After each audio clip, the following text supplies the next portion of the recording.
पत्नी को बताया कि इतना सारा धन दे आया। अब पत्नी ने सारा वृतांत जाना, कहने लगी एक सच्ची कथा से जाकर के झूठे शब्द ले आया और इन झूठे शब्दों से वो चोर तेरे शरणागत हो गया। यदि सच्ची कथा से जाकर के तू सच्चे शब्द ले आता तो काम, क्रोध, लोभ, मद, मोह, मत्सर ये चोर सब आपके शरणागत हो जाते। ये राम कथा की महिमा। तो सभी आइए और भाव के साथ श्री राम कथा को श्रवण करने का ज्यादा से ज्यादा प्रयास कीजिए। अब श्री रामचरितमानस को दूसरे घाट पर गोस्वामी तुलसीदास जी महाराज लेकर के पहुंचते हैं। कौन से घाट पर? कौन सा घाट था? तीर्थराज प्रयाग, जहां पे त्रिवेणी संगम होता है। माघ मकर गत रवि जब होई, तीरथ पति ही आव सब कोई। माघ का महीना, मकर संक्रांति समझते हो? मकर संक्रांति कब आती है? 14, 15, 13 जनवरी के आसपास। इसमें क्या विशेष होता है? जब सूर्य मकर राशि में प्रवेश करता है तब मकर संक्रांति मनाई जाती है। वैसे हर महीने की मासिक शिवरात्रि, मासिक संक्रांति होती है और सबसे बड़ी मकर संक्रांति को माना जाता है। तो एक समय मकर संक्रांति के शुभ अवसर पर आज भी जो तीर्थराज प्रयाग है वहां पे त्रिवेणी संगम होता है। साधु संत महात्मा जन जाकर के आज भी जप तप करते हैं, कल्पवास करते हैं। तो एक समय माघ मकर गत रवि जब होई, तीरथ पति ही आव सब कोई। ऐसा ही सुंदर अवसर था। तो वहां पर भरद्वाज मुनि का आश्रम है। आज तो वहां पे कोई भी पंडाल लगाना होता है कथा का या कुछ भी कार्यक्रम करना होता है तो सरकार की अनुमति लेनी पड़ती है, परंतु उस समय वहां की सभी प्रकार से सरकार भरद्वाज ऋषि थे, उनसे अनुमति लेनी पड़ती थी। तो पूरे विश्व के साधु संत महात्मा जन आकर के वहां पे जप तप करने लगे। भरद्वाज मुनि बसाही प्रयागा, दिन हे राम पद अति अनुरागा। तापस समदम दया निधाना, परमारथ पथ परम सुजाना। वहां पर भरद्वाज मुनि का आश्रम है, अति पावन है। सभी संत महात्मा मुनिजन स्नान आदि करके, तप जप आदि करके भरद्वाज मुनि से विदा मांगते हैं। परंतु उन्हीं ऋषि संत महात्माओं में एक मुनि है, क्या नाम है उनका? याज्ञवल्क जी महाराज। श्री याज्ञवल्क जी महाराज विदा मांगने लगे तो भरद्वाज ऋषि ने चरणों को पकड़ लिया और रोकने लगे। कहने लगे महाराज आप मत जाइएगा। बोले कि मैं क्यों नहीं जाऊं? बोले कि कुछ दिन और महाराज आप यहां पर रहने की कृपा कीजिए। देखिए मैं आपसे निवेदन करूं, कुछ भक्तगण होते हैं, कहीं कहीं कथा। अब पिछले महीने उत्तर प्रदेश खेकड़ा क्षेत्र में कथा थी। कुछ भक्त वहां पे ऐसे थे, उनके भाव भाव से ये दिखाई दिया, सभी की आंखों में, नेत्रों में आंसू थे। और कुछ भक्त ऐसे होते हैं घर पे चले क्या जाए, उनसे ये कह दिया जाए कि हमें चलने की आज्ञा दीजिए, तो वो भक्त कहते हैं कि आप अपने आप जा रहे हो या हम छोड़ के आए। तो आकार ही बता देता है रोकने वाले का भी और भेजने वाले का। तो यहाँ पर भारद्वाज मुनि ने इस प्रकार से प्रेम पूर्वक श्री याज्ञवल्क्य ऋषि जी को रोकना चाहा। याज्ञवल्क्य जी ने उनको प्रभु श्री राम जी के परम भक्त मान करके वहीं पर रुक गए। फिर भारद्वाज मुनि कहने लगे कि मुनिवर, आप सभी प्रकार के वेदों को तत्वों से जानने वाले हो। आप सम यानी कि जो हमारा मन है, आप अपने मन को वश में किए रखते हो। दम यानी कि हमारी दसों इंद्रियां श्री याज्ञवल्क्य ऋषि जी के वश में हैं, सभी प्रकार से संपन्न हैं। हे मुनि श्रेष्ठ, मैं आपसे ये जानना चाहता हूं, मेरे मन में एक संशय है और उस संशय को मुझे कहते हुए आपके सामने भय भी उत्पन्न हो रहा है और शर्म भी आ रही है। श्री याज्ञवल्क्य जी बोले कि भय और शर्म किस लिए? भारद्वाज ऋषि ने कहा कि मुनिवर, भय इसलिए उत्पन्न हो रहा है, कहीं आप ये ना समझे कि मेरी परीक्षा ले रहा है, और शर्म इसलिए आ रही है कि श्री वाल्मीकि ऋषि जी का शिष्य हूं मैं और मुझे अब तक ये ज्ञान भी प्राप्त नहीं हुआ। बोले कि पूछना क्या चाहते हो? भारद्वाज ऋषि कहने लगे, मुनिवर, मैं जानना चाहता हूं, राम कवन में पूछो तो ही। हे मुनिवर, मैं ये पूछना चाहता हूं कि ये राम जी कौन है? एक राम जी को तो मैं जानता हूं, अयोध्या के चक्रवर्ती राजा दशरथ जी के पुत्र राम, उनके पत्नी का हरण हुआ, राम जी को क्रोध आया, क्रोध आने पर उन्होंने रावण को युद्ध में मार गिराया। इन राम जी को तो मैं जानता हूं। अब याज्ञवल्क्य जी बोले, तब इन राम जी को जानते हो तो फिर और कौन से राम जी के बारे में जानना चाहते हो? भारद्वाज मुनि ने कहा, मुनिवर, मैं जिन राम जी को जानता हूं, क्या भगवान शंकर जी भी दिन रात उन्हीं राम जी का नाम जपते हैं, या भगवान शंकर जी जिन राम जी के नाम का स्मरण करते हैं, जिन राम जी का नाम का जप दिन रात करते हैं, वो कोई और राम जी है और जिनको मैं जानता हूं वो कोई और राम जी है? मेरा प्रश्न सिर्फ यही है, क्योंकि कहते हैं काशी में यदि कोई भी जीव अपने प्राण त्याग दे तो भगवान शंकर जी उस जीव के कानों में राम जी का नाम बोल करके उसे मुक्त कर देते हैं। क्या भगवान शंकर जी भी इन्हीं राम जी के नाम का जप करते हैं? सिर्फ मेरे मन की इच्छा ये जानने की है। जैसे ही प्रसन्न श्री याज्ञवल्क्य जी से पूछा, याज्ञवल्क्य जी प्रसन्न हो गए, आनंद में भर आए। अब बता रहा था कि किसी भी व्यक्ति के बारे में, भगवान के बारे में नाम लिया जाए तो पूरा का पूरा चित्र और चरित्र भगत के अंदर उतर जाता है। श्री याज्ञवल्क्य जी महाराज जी के अंतःकरण में प्रभु श्री राम जी का पूरा चरित्र आकर के समाहित हो गया। इतना सुंदर प्रश्न किया। देखिए, भगवान की कथा पर कभी शंका नहीं करनी चाहिए,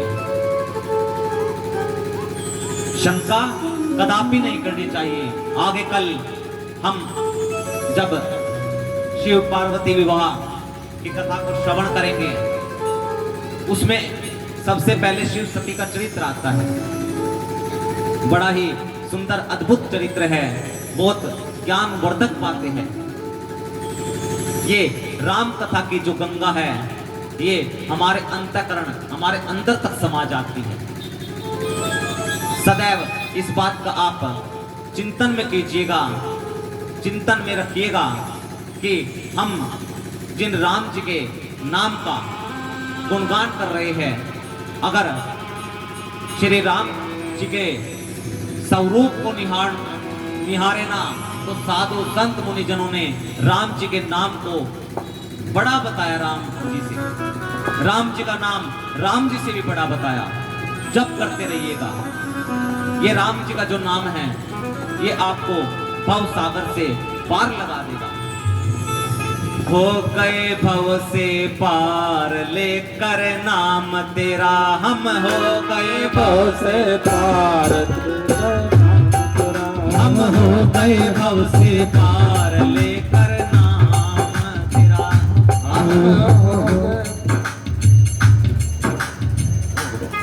एक भगतनी थी, बहुत भाव से कथा सुनने के लिए आती थी नदी के उस पार से। अब कथा होती 3 बजे प्रारंभ होती, अब नदी के उस तरफ पार खड़ी रहती, नाव की इंतजार करती कब नाव आए कथा में पहुंचूं। कथा में पहुंचती, ऐसे ही भजन चला हुआ था, हो गए भव से पार लेकर नाम तेरा। अब भगतनी के कानों में गुरु जी के मुख से लिया हुआ राम जी का नाम हृदय में उतर गया। अब राम जी के नाम को लेकर के सोचती हुई अपने घर को जाने लगी।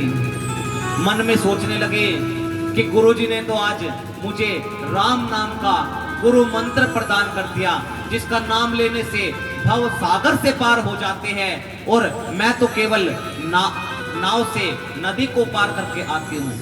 आज तो मैं राम का नाम लेकर के नदी पार करूंगी। जो भव सागर से पार लगा देते हैं उनके आगे ये नदी क्या चीज है। लगी राम राम राम राम राम राम राम राम राम राम राम राम, भगवान की अद्भुत माया। राम राम जप करते हुए बिना नाव के ही भगतनी नदी को पार कर गई। घर जाके सोचा कि गुरुजी ने इतना सुंदर मंत्र मुझे दे दिया, कल तो मैं गुरुजी को और पूरी मंडली को निमंत्रण पे बुलाऊंगी भोजन के लिए। पहुंची, गुरुजी व्यास मंच से कथा को विश्राम दे करके नीचे उतरे, आगे गए, चरणों में दंडवत किया, कहने लगे गुरुजी आप थोड़ी सी कृपा तनिक मुझ पर भी कर दीजिएगा। गुरुजी ने कहा कि बोलो बेटे क्या हुआ। बोले गुरुजी आपके चरणों की रज यदि मेरे घर में आ जाए तो मेरा घर और मेरा जीवन दोनों के दोनों सुंदर हो जाए। आप कृपा कीजिए और आज का भोजन आप हमारे घर चल करके आप ग्रहण कीजिए। गुरुजी इस प्रकार से भावपूर्ण देख करके भगतनी के साथ साथ हो चले। अब पहुंची नदी के किनारे, अब लगे वही राम राम राम राम राम राम राम राम राम राम करते हुए। अब भगतनी ने तो कर ली नदी पार। अब गुरुजी को कहे गुरुजी आप भी आइएगा। अब गुरुजी सोचे, बोले पगला गई है क्या, ये कैसे हो गया। अब उसको विश्वास था। अब गुरुजी को बार बार कहे आइए गुरुजी आइए तो सही। अब गुरुजी ने सोचा अविश्वास शंका थी राम नाम पे। अब गुरुजी लगे राम राम गुरुजी का काम तमाम। अब जिसको विश्वास था वो तर गए और जिसको विश्वास नहीं था वो मर गए। ये राम नाम की महिमा है, इसको सदैव जप करते रहिएगा। हमारे साथ यदि कुछ जाएगा तो केवल और केवल प्रभु श्री राम जी का नाम जाएगा। और हम सब पर प्रभु श्री राम जी की अत्यंत हरि की कृपा है, जो इतना सौभाग्य हमें प्राप्त हुआ कि मैं आपके सन्मुख बैठ करके कथा को गा पा रहा हूं और आप सभी सुन पा रहे हो, वरना बहुत से भक्तगण आसपास घूम भी रहे होंगे। देखिए जो कथा है, कथा केवल जगदीश की होती है, व्यथा जीव की होती है। यदि मैं बैठ करके अपनी कथा कहने लग जाऊं कि मैं ये मैं वो, आप 10 मिनट सुनोगे, 20 मिनट सुनोगे, क्या पता वो भी ना सुनो। और ये राम जी की कथा ऐसी है, चाहे इसे साल भर तक निरंतर रूप से सुना दिया जाए, आप सब बैठ कर के सुनोगे। जीव की कथा कभी नहीं होती, जगदीश की कथा होती है। जगदीश की कथा को आप मन लगा करके सुनिएगा, क्योंकि ये कथा आपके जीवन की व्यथा को समाप्त कर देगी। कथा का उल्टा क्या होगा? थका यानी कि थकान। जो जीव इस कलयुग की कुचालों से थक जाता है, यदि वो कथा के प्रांगण में आकर के बैठ जाए तो उसका जीवन सुखी हो जाए। तो आप रोजाना नित्य प्रति समय क्या रखें कथा का? क्या रखना चाहिए? आज प्रथम दिवस था, थोड़ी देरी हुई, 4 बजे। 4 बजे के लिए कौन कौन एग्री है जी? देखिए, मर्यादा कहती है कि व्यास जी के आने से पहले कथा पंडाल में भक्तों का आवश्यक है जरूर। व्यास जी यदि आए कथा प्रांगण में और भक्तजन खड़े हो। अब आज आए तो देखा कुछ श्रोतागण इतनी गर्मी में भी बैठे हुए थे। कल से व्यवस्था हो जाएगी। प्रथम दिन में व्यवस्था में थोड़ी गड़बड़ाहट हो ही जाती है, हर जगह होती है, क्योंकि यह कार्यक्रम कोई एक नहीं करा सकता। ये तो हमारे परम आदरणीय ज्योतिष आचार्य पंडित श्री दीपक शास्त्री जी की ही कृपा हुई है और उनके अथक प्रयास से इस आयोजन को कराने में वो 1 साल से मुझसे जुड़े हुए थे कि महाराज श्री आप वहां पर आइएगा, एक दिन दरबार लगाइएगा और दरबार लगा करके जैसे सिद्ध चौपाइयों से कष्ट निवारण करते हो, ऐसे भक्तों के कष्टों को निवारण कीजिएगा।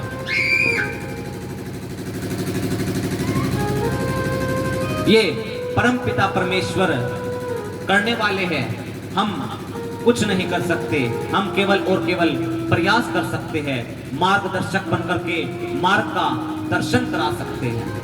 मैं अभी आपसे निवेदन कर रहा था, श्री रामचरितमानस में कोई जीवन की समस्या का ऐसा कोई भी समस्या नहीं है जिसका समाधान श्री रामचरितमानस में ना हो।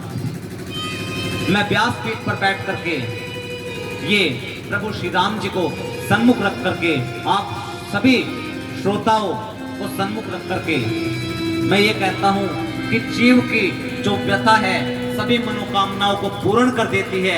ये रामायण वो चीज है, यदि आपने सच्ची श्रद्धा भावना से श्रवण कर लिया।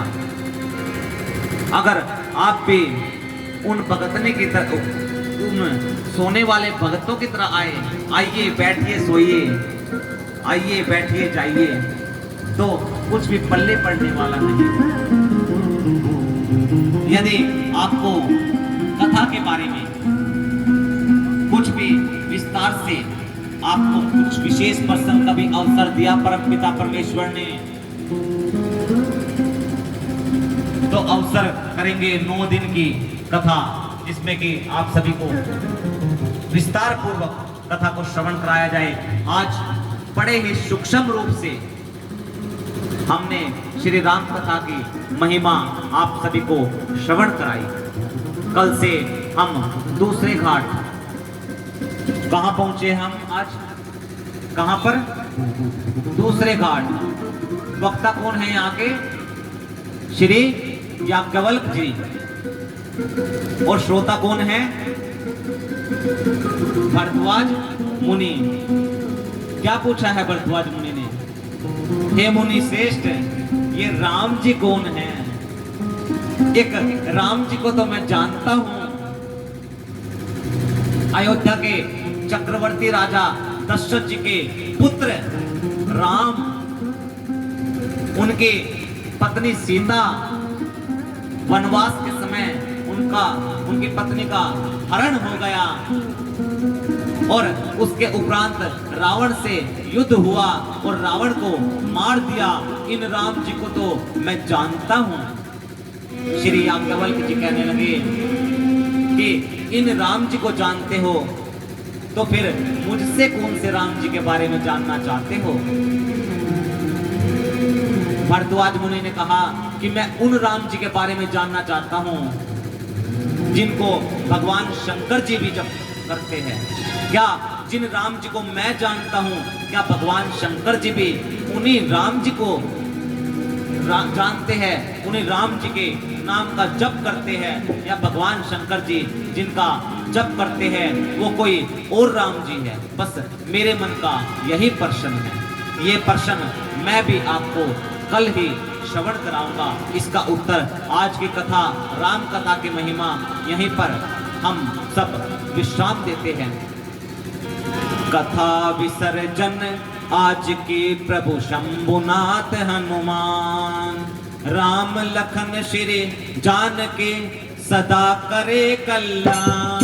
बोलो राम राम राम, सीता राम राम राम, श्री राम राम राम, श्री राम राम राम, श्री राम राम राम, श्री राम राम राम।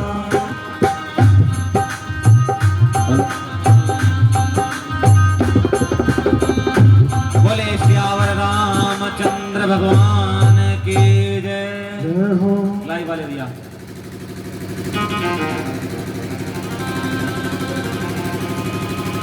देखिए आज कलश किस किसने उठाया? थकावट हो रही होगी। थकावट किस किस को है?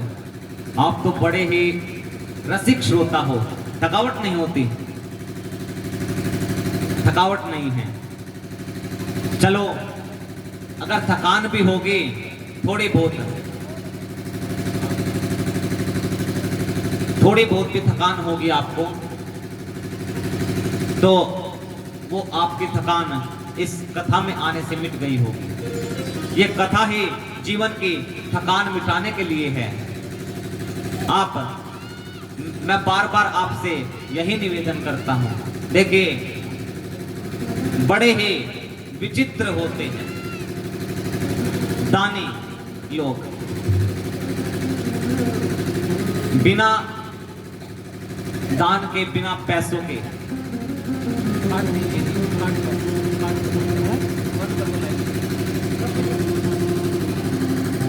लाइव बंद हो गया।